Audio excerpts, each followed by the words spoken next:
So this is called an Oaktober trilogy in full color.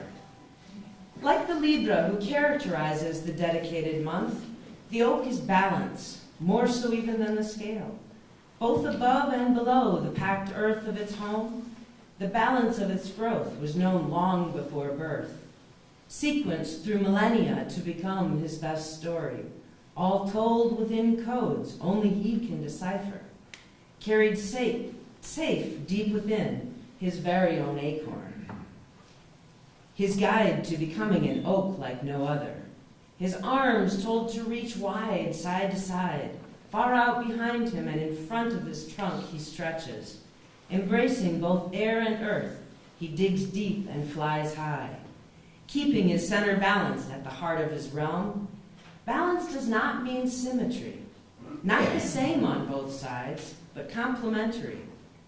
There is balance to the seasons, not because summer and winter are opposites, but because they are complements, neither complete without both.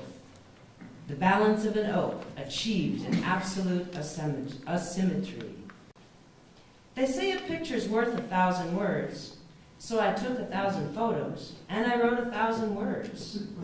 Yet El Roble stands stronger and more humble than either mill can say. For neither words nor even pictures can tell of his long repose. I climb high up into his arms, find a perch, and have a seat. My trunk leans on his spine. I settle down in close. El Roble's majesty holds me safe, while silently I dream.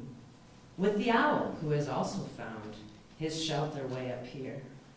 Hidden in plain sight, we become El Roble. We are the forest too.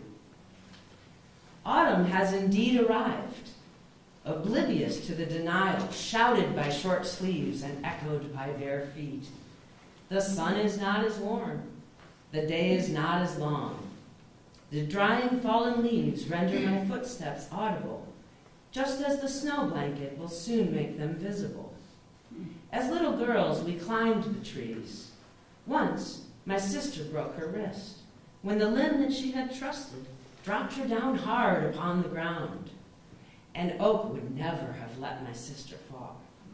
But the chokecherry branch felt no call at all to bear the weight of a child under summer's bright sky. As in life, so in death, the oak stands stronger and more solid than any walnut, chokecherry, or elm racing him to the sun. While the oak's crisp leaves now underfoot expose our location, announce our direction, I walk and I listen to my footsteps, to the wind.